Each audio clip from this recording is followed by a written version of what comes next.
afternoon. It's Thursday, the 1st of June, 2017, just after 1 o'clock. Welcome to UK Column News. I'm your host, Mike Robinson. Joining me today from 21st Century Wire, Patrick Henningsen. Thanks for being with us once again, Pat. Great to be here, Mike. Okay, well, let's get straight into it. We've got quite a bit to cover. And of course, the first thing to talk about is the BBC election debate held by the BBC, of course. Patrick, did you watch? No, actually, I prefer other forms of torture. Thanks, though. Okay, well, okay, so that happened. BBC happened. Lots of people there. Corbyn turned up, but apparently Theresa May didn't. What kind of perspective? Well, she is still Prime Minister. But what kind of perspective Prime Minister doesn't turn up to debate? This is absolutely unprecedented. I mean, so when does a head of state not show up to an election debate for a general election, Mike? Has this ever happened before? Could she not be bothered? What do we know? Well, two points here. First of all, election debates are a relatively new thing, so they aren't sort of traditional going back 40 years or anything like that. Sort of in the last couple of elections, they've tried to do this, bring British electioneering into American style, you know, that kind of thing. But this is the first time, as far as I know, that a serving Prime Minister has actually chickened out completely. But if you've seen any of her presentations to the public recently, and of course these presentations not made public, so it's a chosen audience.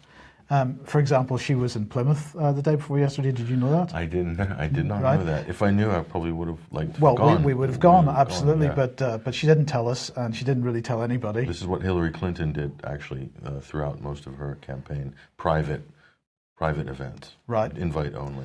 Yeah. But anyway, so presenting to these chosen audiences, she looks completely out of her comfort zone. This is supposed to be a pro-conservative audience. Generally, they're organising these events and controlling these events quite tightly, and she's still feeling discomfort. Okay, so she sent her second in command, perhaps, I don't know, Amber Rudd instead, who, her colleagues are all saying what a great job she did and whatnot, but here she is. She was challenged by Green Party Caroline Lucas, leader Caroline Lucas, who said, he was asking about the sale of arms to the Middle East. Amber Rudd said, "I'll make no apology for being a government that wants to defend this country. We will make sure that our defence budget is well funded, and we will do that by having a strong economy and make sure we can do that by having a strong industry." Is that like the canned answer for everything from this government? Because I think Theresa May gave this exact same answer for a budget shortfall question. Right. Exactly the same answer. Yeah. Right. So then she was then asked about, Saudi and Yemen and so on, and she began to say Saudi has the right. She didn't get to finish the sentences because other people started to interject, but Saudi has the right. What does Saudi have the right to do, Patrick? I assume she's about to say the right to defend itself, because that's usually what comes after.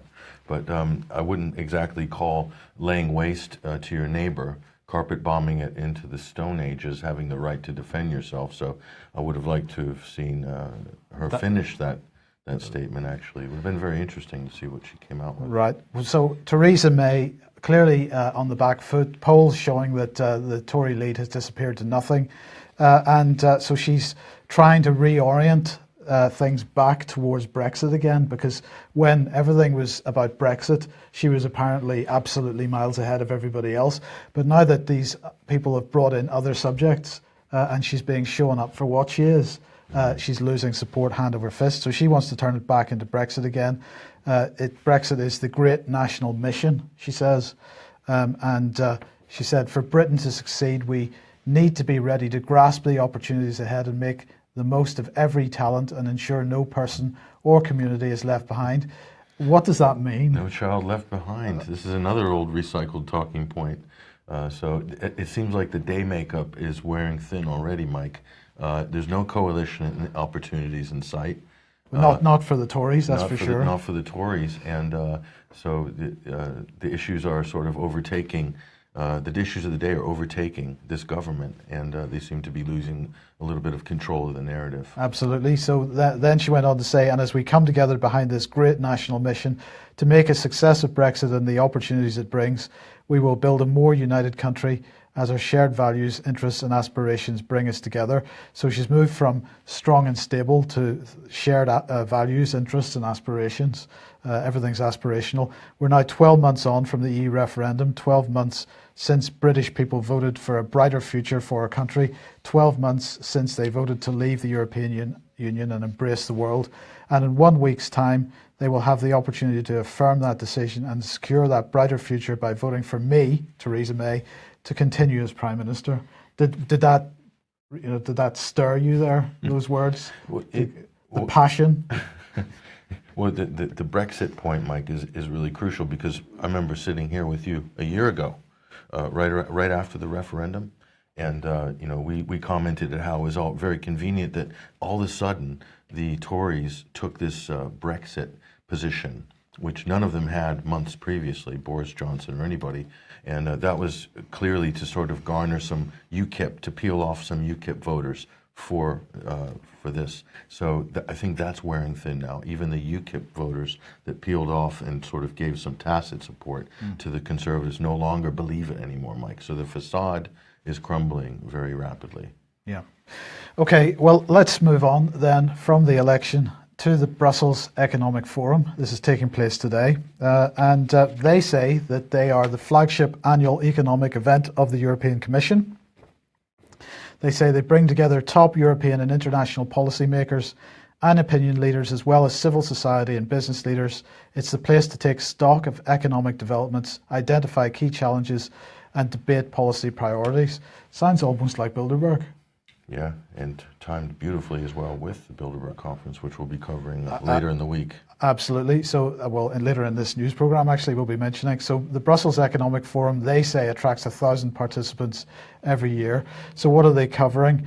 Fighting inequality in a context of modest growth, the EU economy at 27, towards enhanced cohesion, integration, and prosperity. Do these titles make sense? This is kind of a poor man's Davos. Literally, a right. Poor man's Davos. Right, and the final agenda item for this afternoon is migration, challenges and opportunities for the EU economy and society. So just before we come on to the opportunities. Yes, opportunities. Cheap labor. Absolutely. Okay. But so just before we come on to the keynote from this morning, the keynote speaker from this morning, let's just mention migration, because the Telegraph here pointing out that Spain is now bearing the brunt of a new migrant route. Is this because the Italian migrant route has had some exposure recently, and they're showing the ships going backwards and forwards, and people are starting to ask how this is taking place? Well, Spain's always had a migrant route, Mike. This was actually before the migrant crisis. The jump off point from Spain, from Morocco to Spain was sort of number one for some sub-Saharan, at least sub-Saharan East Africa, or sorry, West Africa. West Africa. Yeah. Sub-Saharan West Africa. So Spain was the route. Yeah. So that's not a new story. Well, it's new because of the scale. So it is scaled up now, and they're saying 3,300 migrants in the last 4 months. So it's starting to scale up. But anyway, getting back to the economic conference, the keynote speaker at 10 a.m. this morning was George Soros. And he had a lot to say about Europe, and we're just going to run through his speech because it is worthwhile spending a few minutes discussing it. So he began by saying, before I come to the subject of my speech, I'd like to tell you who I am and what I stand for. I am an 86-year-old Hungarian Jew who became a US citizen after the end of World War II. I learned at an early age how important it is, the kind of political regime which prevails. The formative experience of my life was the occupation of Hungary by the Nazi Germany in 1944. I probably would have perished if my father had not understood the gravity of the situation. He arranged false identity papers for his family and many other Jews, and with his help, most of us survived. And in 1947, I escaped from Hungary. So, but that's only part of the picture, Patrick. It is indeed only part of the picture. I think he left out a really important part of that story, the latter part of that story. Which is what George Soros did as a youngster. I believe it was working with his uncle, I'm not sure, but under the assumed name. Yes. And they were liquidating the property of Jews who were about to be put on boxcars and sent off to wherever, deported, or maybe possibly even to camps, I'm not sure. But that was admitted by him. In his autobiography, In and his he said this was the autobiography. best time of his life. Yeah, this was the time that made him, and you know, so that's a real important look into the man, his history, and what's made him who he is today, which is an international gangster of sorts. Oh, philanthropist, Philanthropist, yes. stroke gangster. Yeah. Yeah. He also mentioned in this introductory paragraph that he was mentored by Karl Popper, philosopher. As Alex Thompson puts it, he was of the generation of Austrian philosophers who first became Marxist and then sought to clothe Marxism in respectable garb. So this is where Soros is coming from. So let's move on through and what he said. Most Europeans of his generation were supporters of further European integration. He said that the purpose of his talk today is to explain what he would like to be working on. He would try to save the European Union this is the key point. He would like to save the European Union in order to radically reinvent it. So this is a change agent extraordinaire. He's always trying to reinvent things in his own image. Is that how he views himself? Well, reinvent them into a form that can be maintained and controlled, because clearly the current system is spinning. The old model or the original project is spinning out of control. Right, and he's absolutely acknowledging that, because he says the first objective is saving Europe. That has to take precedence because Europe is in existential danger. But we shouldn't forget about the second objective either. The reinvention of Europe would have to revive the support that the European Union used to enjoy. We would do it by reviewing the past and explaining what went wrong and how it could be put right. And that's what he wanted to talk about today. And then he went on to say most Europeans of his generation were supporters of further integration. Subsequent generations came to regard the EU as an enemy that deprives them of security and promising future. Internally, the European Union has been governed by outdated treaties. Ever since the financial crisis of 2008, these treaties have become less and less relevant. He said that the European Union was meant to be a voluntary organization of like-minded states that were willing to surrender part of their sovereignty for the common good. Or all of their sovereignty. He said that Brexit will be immensely damaging and harmful to both sides, that the European Union must resist the temptation to punish Britain and approach the negotiations in a constructive spirit. The European Union should use Britain as a catalyst for introducing far-reaching reforms. So Brexit, in his view, is a reform process. And who's going to spearhead that? Who's going to get that up and running? Well, Theresa, of course. Theresa is. Yeah. Theresa, of course. Our new relationship with Europe, a new deal. A new deal, yeah. Right. Now, let's just remember Cameron's Best Both Worlds document. Remember that this new deal has already been done, right? And they have a clear idea what the reformed European Union is going to be. He's giving instructions here. He's telling them to stop faffing about, get on with it, or else. Or else. He said, I'm a great believer in momentum. I call it reflexivity in my conceptual framework. So he wants to build up momentum so strong that nobody can stop it. In his conceptual framework, I get the feeling this man sees himself as somewhat of a god or a demigod of sorts. I think that's right. And he said, I can see a momentum developing that would change the European Union for the better. That would require a combination of top-down and bottom-up elements, and I can see both of them evolving. How can he see that? Because he's evolving them. It's particularly the bottom-up elements here. He is evolving those. He is evolving, and on the top-down, we're talking about Wall Street. We're talking about massive leverage in currency markets. We're talking about massive leverage in trade markets. So top and bottom, as you said. So then he went on to talk about a couple of the bottom-up organizations. Pulse of Europe, the Pulse of Europe initiative. I'll show you the website in a second. And Best for Britain. These were two that he particularly cited. These are Sorosite organizations that are there to bring about change. He went on to say, those who care about the fate of the European Union will have to get actively involved. He said, I must end with a word of caution. The European Union is cumbersome, slow-moving, and often needs unanimity to enforce its rules. This is difficult to achieve when two countries, Poland and Hungary, are conspiring to oppose it, so direct threat there.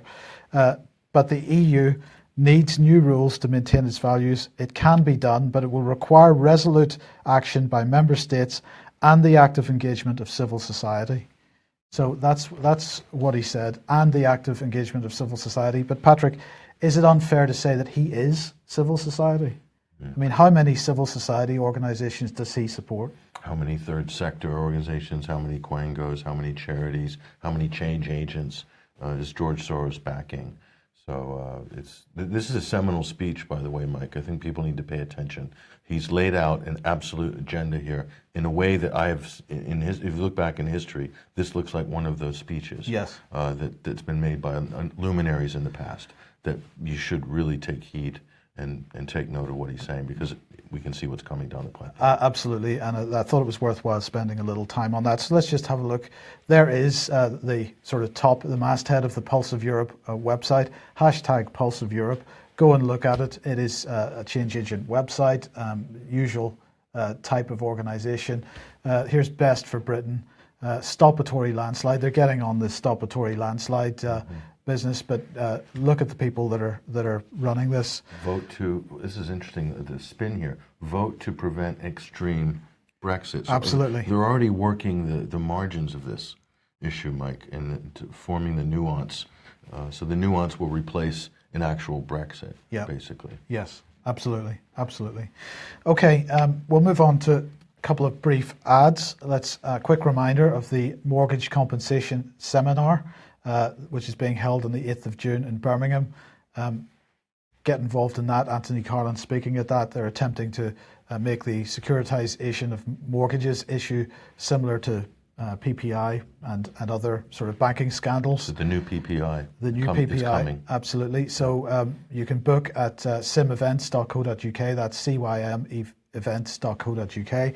And of course, Media on Trial on June the 11th in Frome.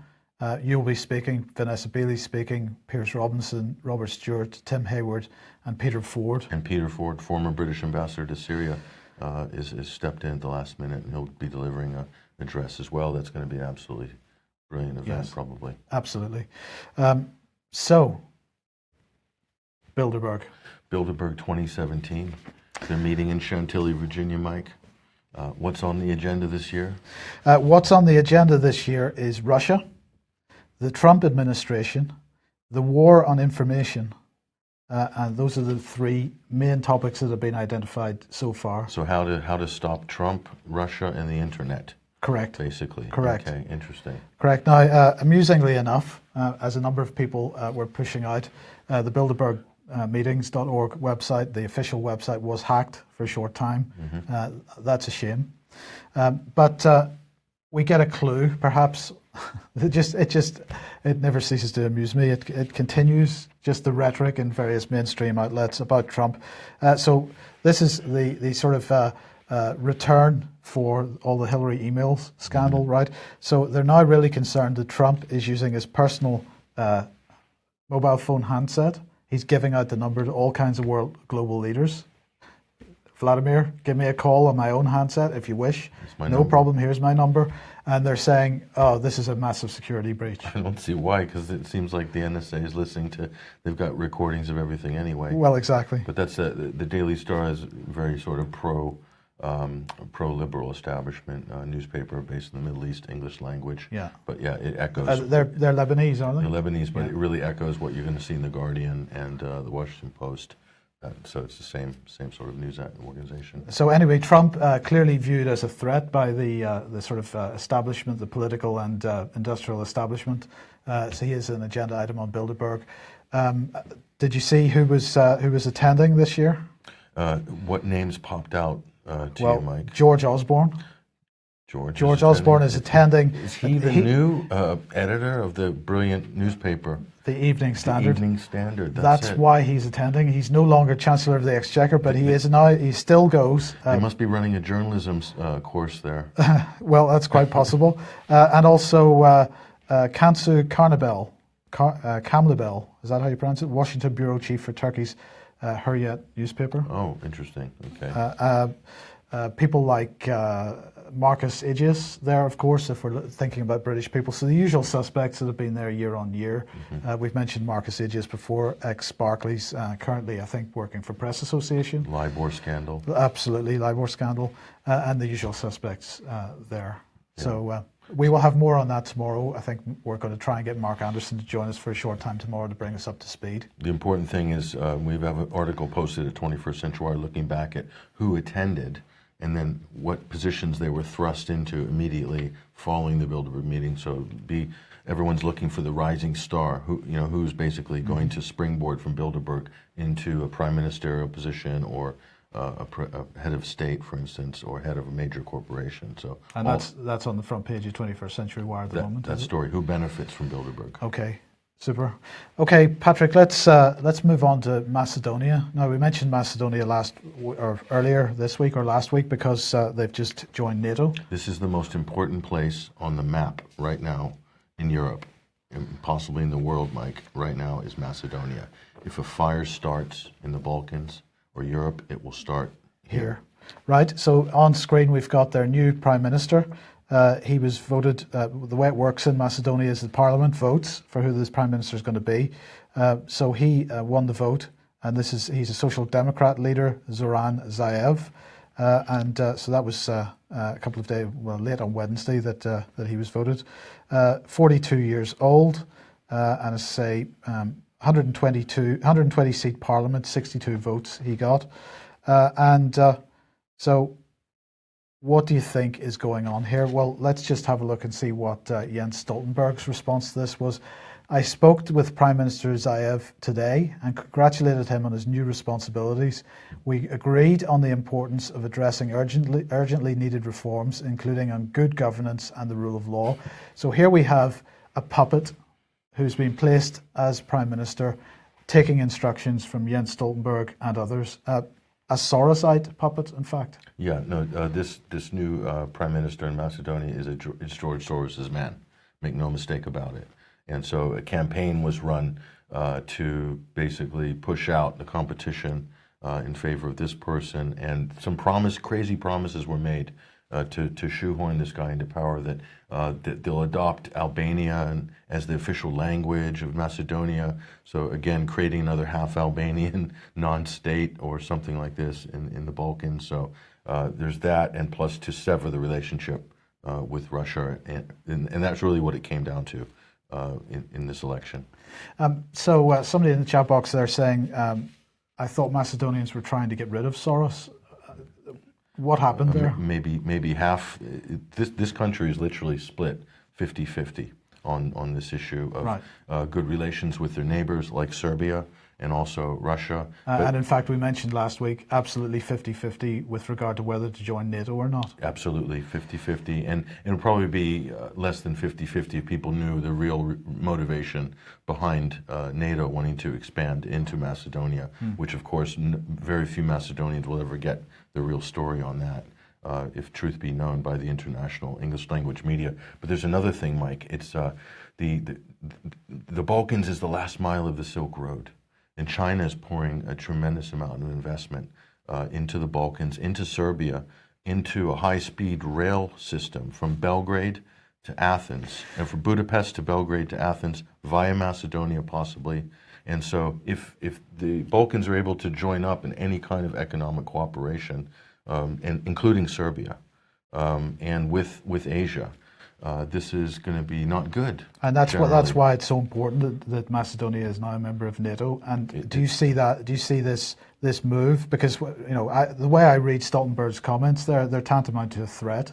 And do you see this move under the surface to blow up that region in civil unrest and potentially civil war? Is that because of this threat of Macedonia and that region becoming part of the Silk Road project? If that's what it takes to pry them away from Russia and China, or to pry the Balkan states like Macedonia away from good relations with Serbia, then they will do that. They will instigate color revolution, civil unrest, possibly kick off another war like they did in the 1990s. And is this what Pepe Escobar is getting at with this article in Sputnik, a great article, Jihad 2.0, The Making of the Next Nightmare? This is a great article, and he also features quotes from Dr. Olsi Yazeshi, who spoke at AV8 a couple of weeks ago, and who we'll also have hopefully on one of our programs very soon. Yeah. But this, people have to remember as well, this is nestled right up against Kosovo, Mike.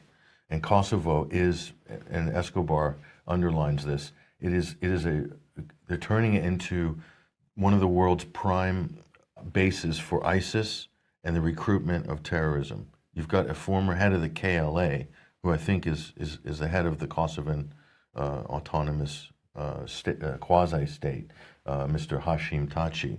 But we also got the MEK in Albania. You've got the MEK in Albania. This is the Mujahideen Akek from Iran. This is being used by the West, by the neocons, to hopefully overthrow the government in Iran. So it's just like a terrorist enclave that the West and NATO is trying to basically build in there, plus the weapons coming from the Balkans into Syria and into the Middle East. So they're definitely using it as a launching pad for aggressive operations into the Middle East and possibly Asia as well. Yeah. Okay. RT here is reporting or asking the question, who is funding Britain's terrorists? Sensitive Home Office report may never be published. Yeah, may never be published. And so for some reason, unbeknownst to us out in the plebiscite, David Cameron commissioned a report while he was Prime Minister. It could end up being one of the most useful things he ever did as PM about terrorist funding sources to radicals and extremists in Britain. And of course, front and center in this report, there were a lot of connections, I'm sure, to Saudi Arabia. Mm-hmm. So Theresa May was privy to this report during her time as Home Secretary. So she would be very much in the know. But of course, her government has had to bury this, because here we see her in the previous slide there with the Saudi officials there in the kingdom. And of course, probably negotiating an arms deal, Mike, sale of British arms and defense procurement items into Saudi Arabia alongside the U.S. Everybody's making money, it's all good. So who cares about the terrorism in Britain or the extremist cells running amok, because there's a lot of money to be made. Isn't that really what it comes down to, Mike? Would there be any extremism or terrorism if the money was cut off? Probably not. So it really comes down to that. Yeah. Turning a blind eye to it. Okay, well, complete change of subject then. This is Financial Times. Global debt woes building up to tidal wave. Now, this echoes an article that was published a few weeks ago in Handelsblatt, 3 weeks, I think it was, ago, and basically saying that we're starting to look at a 2008 style debt crash. More acknowledgement in the mainstream media that this is coming. Many commentators have been warning about this for quite a long time. So here we are. Global debt woes are building up. The tidal wave. U.S. companies have added $7.8 trillion of debt since 2010, and their ability to cover interest payments is at its weakest since 2008. And they're also pointing out consumer debt has reached levels that are really unprecedented. They say the threat of a looming crisis is not solely down to the absolute volume of debts. At least three things make the situation especially precarious. First, debt, particularly dollar denominated, is becoming more expensive. Second, the ability to repay debt is under strain in countries where revenues stem disproportionately from commodities. And also, they point out that growth in the United States and Europe is very slow, and that any recession would cause a nasty shock to the system. And, there's kind of we've been saying this for 4 years, sort of. In fact, we've been saying this since 2007, 2008, that they didn't solve the problem, that they're just blowing up more and more bubbles. They will never learn, and until we as a general population learn to hold these people to account, we're going to keep facing these types of disasters. It's also not the case, Mike, that we'll never learn or they'll never learn. It's that as you know, and many other people who've studied the financial crises know, this is done by design, because with the debt crisis comes all sorts of emergency solutions that need to happen, like mass privatization, for instance, selling off state assets for pennies on the dollar. If you go to a third world country, the country's carrying a lot of debt, Mike. national debt to international banks like the IMF or international institutions, right? But the people themselves don't have a large amount of consumer debt. You go to the West, and the people, we're carrying a huge amount of personal debt, each individual. And the country is carrying as well a large amount of national debt. But well, right. Now, that what you just said is important, because I think we've got to get the terms right. And this word national debt is bandied around to mean government debt. National debt is the debt that everybody owes. And it's not just government debt, it's corporate debt, it's personal debt, it's mortgage debt, all kinds of debt. And when you look at the national debt as a whole in the UK, and we're, about 900% of GDP, how is that repayable? Yeah, it's not. So it's going to lead to some very extreme solutions. Yes. Yeah. So Zero Hedge then reporting that hedge funds are piling into gold at the fastest rate since 2007. And of course, they're not really piling into gold, Patrick. They're piling into gold futures contracts. Not real gold. Not real gold. Paper gold. So they think that anything that is sort of gold backed is a safe place. But they're taking long positions, Mike. But they're taking long positions in futures contracts, which, and of course the hedge funds don't ever want to take delivery of a physical commodity. But the point is, if they ever needed to take delivery of it, the gold isn't there to cover the claim. MF Global. So, yeah. So this is another example of a bubble. I mean, the gold market is an unbelievable bubble. But all is not well at the Bank of England because bankers don't strike, do they? Well, it seems that they do, because the Bank of England is facing a strike. They are holding a ballot on whether to, in fact, they're holding the ballot today on whether to hold a strike because they're protesting below inflation pay rises at the Bank of England. Oh, I see. It's a hard life for them. I don't know what the average Bank of England person gets paid. I'm sure it's not a living wage, Mike. Depends on. And I'm sure they deserve more. At least they think they deserve a lot more. Well, they do. Perhaps they're looking at Mark Carnage's salary, because he's receiving £480,000 per year. Plus £250,000 accommodation allowance. I knew there were some perks in there. Yeah, but he has done the decent thing and declined any pay rises since he joined the bank.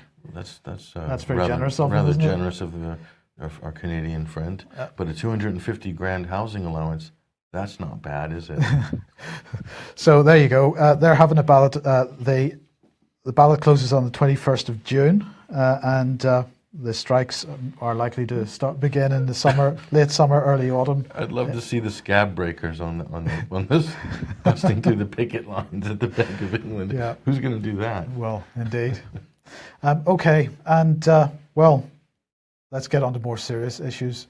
Europol has set up a new website called Stop Child Abuse, Trace and Object. You look confused, Patrick. Trace and object. Yeah. Well, basically, they are wanting to help to trace victims of child abuse. They say they're launching a new website to trace anybody that's been affected by the problem. Well, what are they doing? They're publishing some photographs like these. Handbags, shoes, sort of corners of rooms. They're basically publishing sections of images that probably involve the abuse of children, in the hope that that some of these venues or some of these items might be identified. I find it difficult to know how a pair of shoes, which is probably one of a million pairs of the same shoes that were bought and made and sold, could possibly help handbags and so on. I'm not sure how they could possibly help. They say that they're hoping that people will be able to identify the origins of items, for example, a logo on a bag or a shampoo bottle. I mean, this just seems nonsense to me, and alert the police through an anonymous tip-off or through social media. They say we're convinced that more eyes will lead to more leads and ultimately help save these children. They say that the crucial thing is to identify the origin. They say once the origin of an object is identified, we will inform the component law enforcement authority of the involved country to further investigate this lead and hopefully speed up the identification of both the offender and the victim. In many of these cases, the key breakthrough has been established through a small piece of information, such as identification of objects in the backgrounds of the image that provide a vital clue to the investigators. Now, Pat, I'm loath to, in one sense, to criticise, because I'm sure that these guys are probably doing the best that they can do.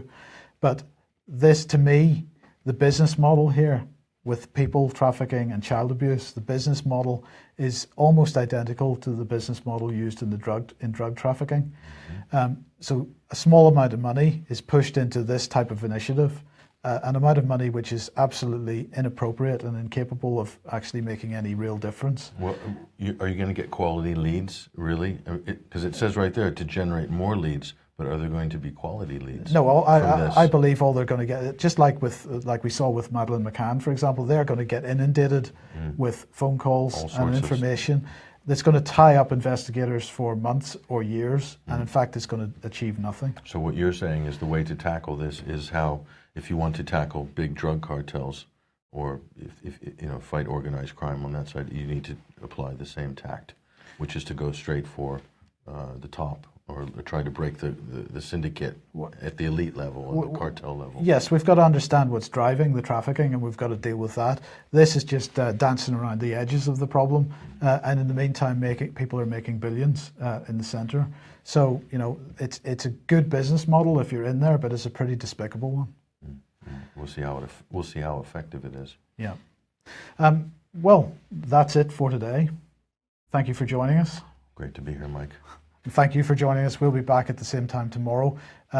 Slightly shorter program today. Tomorrow will be longer because we will have David Scott and we'll also have Mark Anderson on the program.